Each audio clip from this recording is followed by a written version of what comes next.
Hujambo mpenzi mtazamaji, natumai mzima mahali popote ulipo. Na karibu tena katika kipindi cha Zulia La Afya, na ukumbuke kwamba katika kipindi hiki tunajaribu tu kuzungumzia mambo ambayo yanatuhusu sisi binadamu kiafya, na tutakuwa tunazungumza na Daktari Pascal ambaye kila wakati anakuja kututembelea katika studio zetu. Na wakati uliopita tulizungumzia swala zima la kupanga uzazi. Daktari akakuwa anatuelezea jinsi ya kupanga uzazi, manufaa yake na madhara yake. Na leo nataka tuzungumzie tu daktari, mwanzo karibu katika studio zetu. Asante sana. Ningependa sana leo tuzungumzie swala la ugonjwa wa meningitis. Ugonjwa ni ugonjwa ambao sana sana unaathiri watoto wadogo. Kwa hivyo ningependa kwamba utupatie tu maelezo ya jumla kuhusu meningitis. Meningitis ni nini? Meningitis kwanza ni ugonjwa ambao vile umesema unaathiri sana sana watoto wadogo na pia watu wakubwa. Inalingana na nini imesababisha meningitis na tutazungumzia.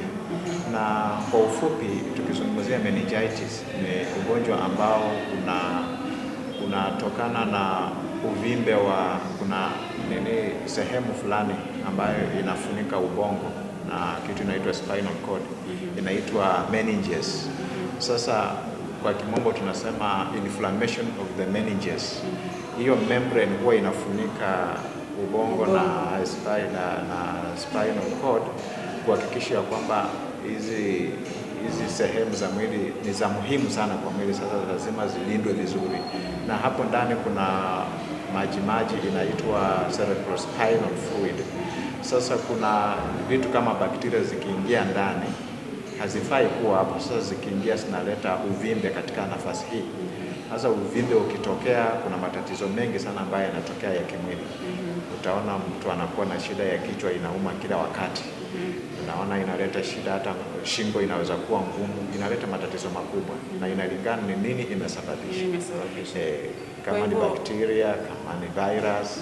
Ikiwa ni bakteria ni mbaya sana, kwa sababu inaweza leta kitu inaitwa brain damage.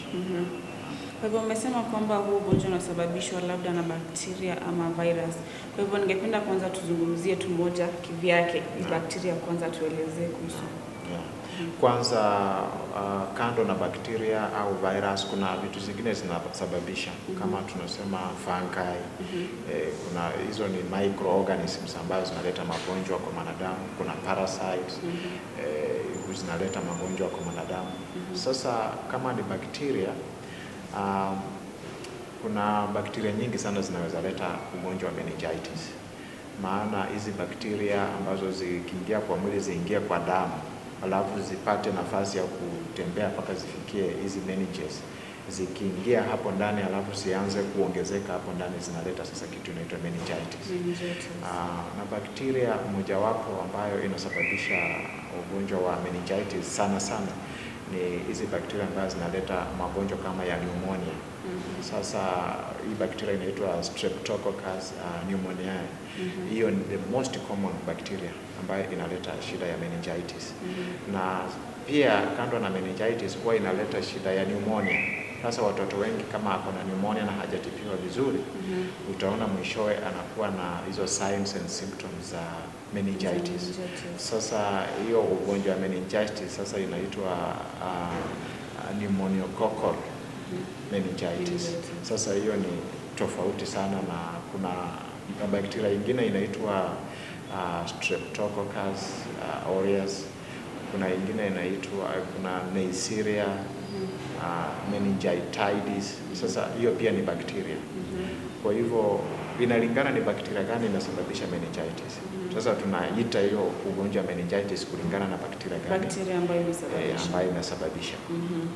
Kuna bakteria nyingi. Kuna ingine inaitwa Listeria monocytogenes. Hiyo iko common sana kwa mama wajawazito, na inaweza sababishwa na uchafu. Kwa mfano kama unakula chakula ambayo haijapikwa vizuri. Kuna hot dogs, kuna hizi ice creams ambazo maziwa hayajakuwa pasteurized. Kuna hizo bakteria zinaitwa Listeria monocytogenes. Sasa ukikula hizo vyakula ni chafu, zinaleta bakteria kwa mwili. Hiyo bakteria ikiingia kwa damu inapanda, inaingia kwa sehemu inaitwa meninges, inaleta inflammation of the meninges. Sasa inaleta hiyo ugonjwa inaitwa meningitis. Naam. Kuna sababu zingine, kwa mfano tukisema virus. Virus nyingi zinasababisha meningitis. Kwa mfano kuna hizi virus zinaleta ugonjwa inaitwa influenza. Influenza ni ugonjwa ambao unaleta kitu kama mafua. Sasa mtu kama hajakuwa immunized, kama watoto wadogo sana kama miaka 2 hivi huwa wanakuwa immunized against Haemophilus influenzae. Kwa hivyo kama hajakuwa immunized, akipata hiyo virus itaingia kwa ubongo, alafu meninges, alafu italeta meningitis. Kuna hata hii ya HIV AIDS pia inaweza sababishwa meningitis. Kama mgonjwa hajatibiwa vizuri, inafika mahali anakuwa na signs za meningitis. Maana hii virus imeingia tena kwa meninges na ina compromise the immune system. Kwa hivyo kinga ya mwili ikikuwa haina uzito vizuri, haya magonjwa yanakuja sasa, yana meningitis. Sasa hiyo ni final stages, kwa sababu kati ya watu kama ni wakubwa, kati ya 40 to 50%, hata kama amepelekwa hospitali na amekuwa infected na hii inaitwa strep, hiyo pneumococcal meningitis, wengi over 50% they usually die, kwa sababu the moment the meninges are infected huwa ni very very tricky, lakini vizuri atafuta matibabu mapema. Yeah.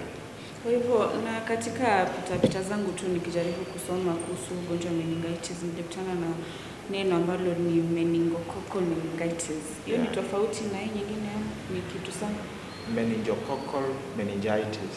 Sasa hiyo inasababishwa na hiyo bakteria inaitwa kuna specific bacteria ambayo inasababisha huo ugonjwa. Kumbuka nimesema mara ya kwanza tuko na pneumococcal meningitis. Hiyo inasababishwa na Streptococcus pneumoniae. Lakini hii ingine inasababishwa na a very different bacteria ambayo jina yako nitakwambia baadaye. Sasa hiyo nayo imesababishwa na specific bacteria ambayo pia ikiingia ndani ya mwili itaipita kwa damu, alafu ingie inside the meninges, alafu ita cause inflammation. Right. Sasa kuna very many types of meningitis. Hiyo ni moja wapo tu. Lakini kuna zingine nyingi. Na zingine causes zake sio bacteria, sio virus, sio parasite, sio whatever. Kuna other causes. For example, kama mtu anatibiwa cancer, pia kuna uwezekano anaweza pata hiyo shida ya meningitis. Kwa sababu ya low immunity inasababisha bakteria zingine zinaingia, ama maybe an injury to the head, severe head injury, pia inaweza leta meningitis.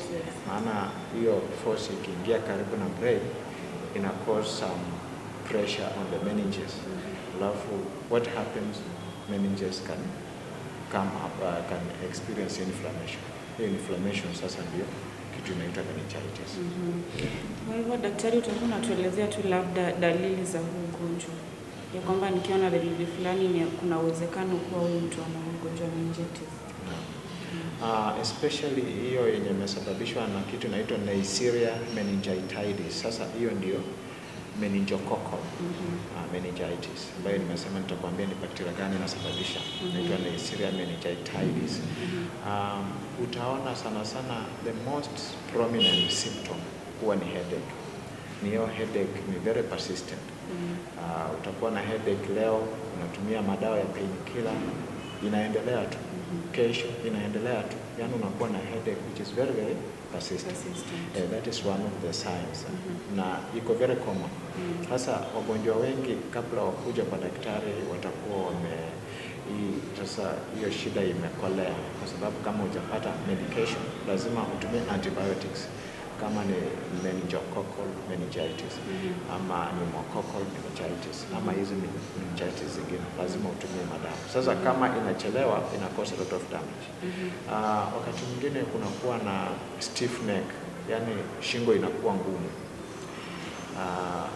Maana ina affect nervous system. Alafu wakati mwingine mtu anaweza kuwa na shida ya nausea and vomiting. Unahisi kichefuchefu, unataka kutapika. Alafu wengine wanatapika sana. Alafu accompanied by very severe headache. Yeah, nafika mahali mtu anakosa, kama imeingia stage fulani, imefika mahali fulani ni mbaya sana, mtu anakuwa confused sana sana, kwa sababu it is affecting the working of the brain. Sasa anakuwa na a lot of confusion, imefika mahali hata anaingia into seizures. Kusema seizures, mtu anafika mahali kama fainting, kama inakufa kama kifafa. Sasa ina affect the brain kabisa. Inafika mahali mtu anakuwa na there is what we call fever. Kumshika hivi unasikia ni mwili wake ni joto, temperature imeenda juu. Vitu kama hizo. Na ikiwa mtoto mdogo analia sana, na ni ngumu sana kumbombeleza, mtoto analia sana, alafu kunakuwa na lack of appetite. Na kama ni mtoto ako chini ya miezi 6 na ananyonya, na kunakuwa na poor breastfeeding, hataki hata kunyonya, ananyonya kidogo na anakataa. Alafu anakaa mjofu, anataka tu alale. Hata mtu mkubwa utaona tu anataka alale tu throughout. Na anahisi kuna headache. Sasa inafika mahali pia kuona macho inakuwa ni shida. Alafu kuna kitu inaitwa, kuna mark, wakati mwingine kama ni pneumococcal meningitis. Kuna meningitis, ina mark fulani inakuwa kwa mwili, kitu kama ngozi, ukiangalia hivi is a pink mark. Sasa wakati mwingine madaktari huwa wanajaribu waone kama hii inatokana na meningitis ama nini. Sasa anakuja, kuna kitu fulani inapakwa hapo, kama hiyo rangi ya pink itatoka, sio meningitis. Kama itakuwa persistent na meningitis. Maana hizi bakteria huwa zinaingia ndani ya damu na zina cause damage ya blood vessels. Okay. Kwa hivyo tuseme kama kwa mfano hizo seizures umeongelea seizures. Mtu akipatwa na hizo, huduma ya kwanza ambayo unampa ni kwamba umesema ni kama kuwa na kifafa. Kuwa na faint. Kitu kama na faint. Kitu ya muhimu ni kuita ambulance, kwa sababu akifikia kiwango kama hiyo is surely very tricky, maana ina affect the brain. Lakini akifika hospitali sana sana huwa wanajaribu, the first thing ni kuhakikisha kwamba huyu mgonjwa anapata oxygen ya kutosha. Maana the moment ubongo unakosa oxygen, any minute ubongo unakufa. Na ubongo ukikufa hakuna regeneration. When the brain dies, that is all.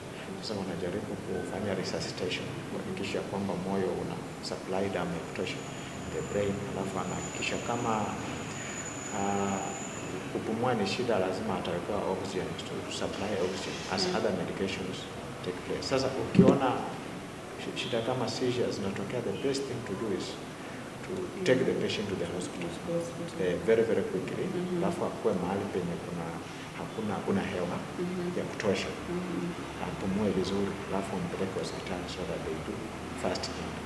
Ndio waanza sasa matibabu mengine. Lakini kitu ya muhimu, wasisubiri ifikie kiwango ya seizures. Kama uko na kichwa inakuuma kila wakati kwa muda mrefu, ni vizuri uende hospitali, alafu wapime kama na any signs ya meningitis. Wakati mwingine watu husema labda nimechoka tu, napumzika tu, alafu kichwa itapoa, ama nikunywe maji, lakini inaweza kuwa something else. Inaweza kuwa something else. Nasema ukweli. Maana mtu anaweza sema ni malaria, ananunua dawa ya malaria hapo kwa chemist, kichwa haiponi. Anafanya mambo mengi, kichwa haiponi. Wengine, lakini kuna shida nyingine inaitwa migraines. Wakati mwingine inaweza kuwa migraines. Lakini ni vizuri aende hospitali so that they rule out meningitis. Maana meningitis is very very dangerous. When nikwambia kati ya 40 na 50% ya wagonjwa ambao wanapelekwa hospitali because of meningitis, they usually die.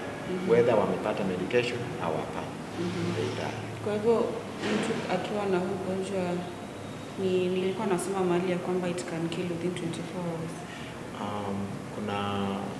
Kuna incubation period.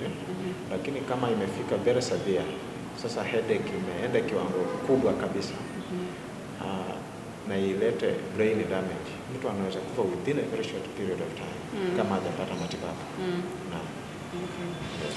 So kufikia hapo tutakuwa tunapata pumziko fupi. Tukirejea daktari atakuwa anatuelezea jinsi ugonjwa unafaa kutibiwa, mtu anapata matibabu vipi, na pia atakuwa anatuelezea iwapo unaweza kuwa prevented kwa njia yote. Usiende mbali, zidi kutazama Pendo TV, furaha kwa jamii. Viral meningitis is an infection usually affecting children under 5 years of age. The virus causing the infection usually infects the meninges, which are the protective tissue coverings of the brain and spinal cord. The meninges are made up of 3 distinct layers. 1. The pia mater, which is the layer directly in contact with the brain and spinal cord. 2. Arachnoid mater, which consists of spider web-like extensions. 3. The dura mater, which is the outermost and toughest layer of the meninges. Cerebrospinal fluid, or CSF, which also protects the brain and spinal cord, flows between the meninges and the surface of the brain. The most common causes of viral meningitis are: 1. The mumps virus. 2. The measles virus. 3. Enteroviruses. 4. The herpes virus. 5. Japanese encephalitis virus. The most common mechanism of transmission include: 1. Sneezing or coughing. 2. Fecal contamination. 3. Bite from an infected insect, such as a mosquito. After entering the body, the virus makes multiple copies of itself and enters the bloodstream, eventually reaching the brain. Here, it crosses the blood-brain barrier to enter the CSF, ultimately infecting the cells of the meninges. This causes an inflammation of the meninges because of the body's attempt to fight the infection.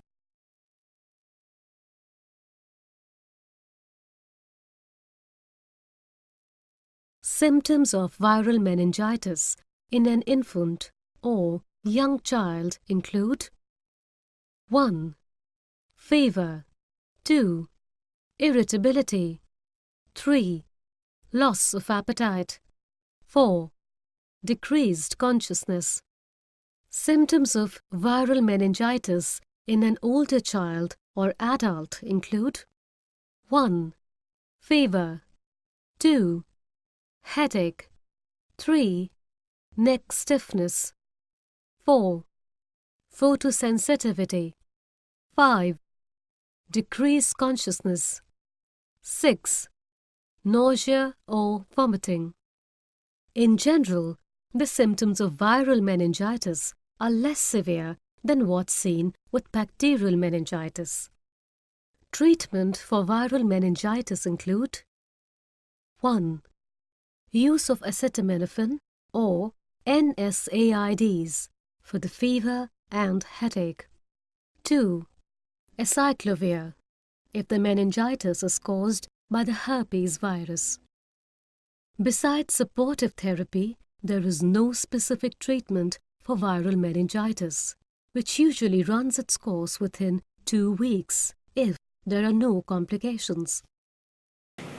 Mpenzi mtazamaji, karibu tena na kipindi ni Zulia La Afya, na jinsi ambavyo nilikueleza siku ya leo tunaongelea ugonjwa huu wa meningitis, na daktari anatuelezea tu kwa upana kuhusu ugonjwa na amekuwa akituambia unasababishwa na nini. Na kwa hivyo ningependa tuendelee kutoka pale daktari, ya kwamba utakuwa unatueleza tiba ya huu ugonjwa.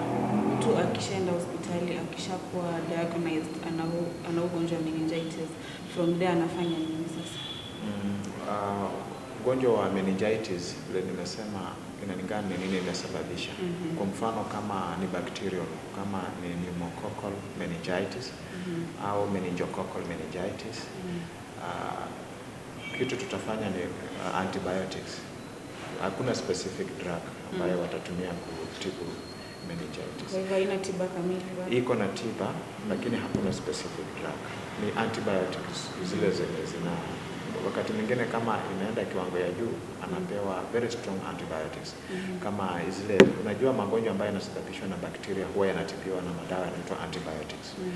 Sasa yale yenye yanatibu pneumonia, yanatibu tuberculosis, yanatibu magonjwa mengi sana ambayo ni ya kuambukiza. Kwa maana kitu ya muhimu inafaa ujue ya kwamba kitu inasababisha meningitis ni haya magonjwa mengine. Pneumonia, tuko na hii tuberculosis, tuko na very many bacterial infections. Sasa tutatibu those infections. Sasa tutakuwa tunasaidia kutibu meningitis. Lakini shida ni meningitis kama inflammation imekuwa very severe, huwa inasumbua kupona kwa sababu it takes some time. Lakini ni vizuri aende atibiwe. Kuna tiba, meningitis iko na tiba, lakini inafaa mgonjwa aende atafute matibabu mapema. Akichelewa sana ina cause a lot of damage to the brain. Sasa ikiingia into the brain is usually very tricky. Kama huu ugonjwa umesababishwa na virus, wakati mwingine kwa nchi zingine huwa kama imesababishwa na virus yenyewe inaisha tu with time. Itakuwa lakini kidogo tu, hiyo virus ikikuwa clear inaisha.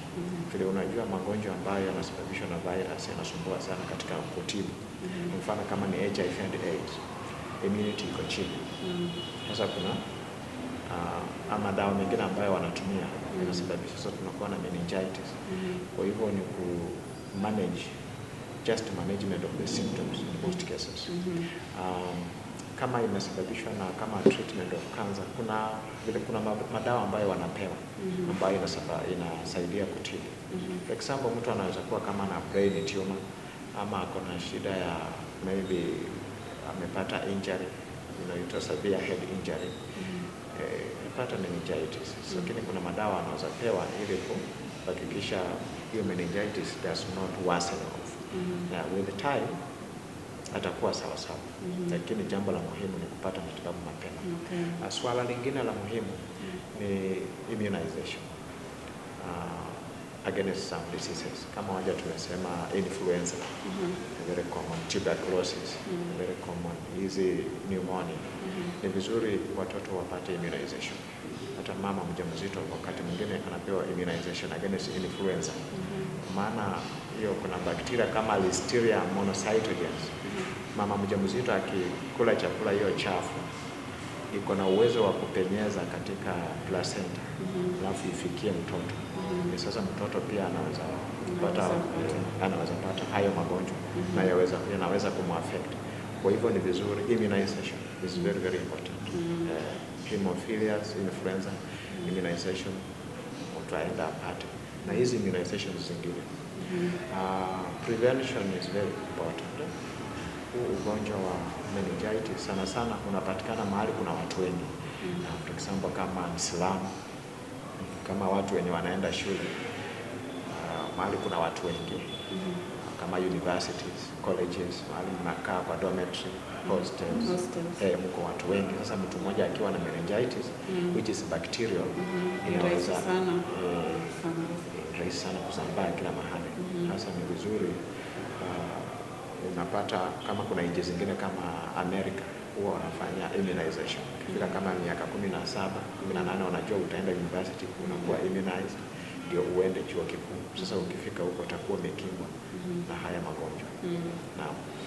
Na kutokana na huu ugonjwa, labda tukimalizia tu, kuna some complications mtu anaweza develop, na nikope nikuulize kwamba unaweza manage ugonjwa nutritionally?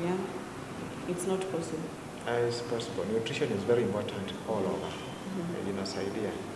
Kwanza kitu cha muhimu ni hygiene. Hakikisha kwamba vyakula ni very hygienic. Mazingira yako safi. Alafu pia watani kwa kinga ya mwili. Alafu asikule vyakula baridi.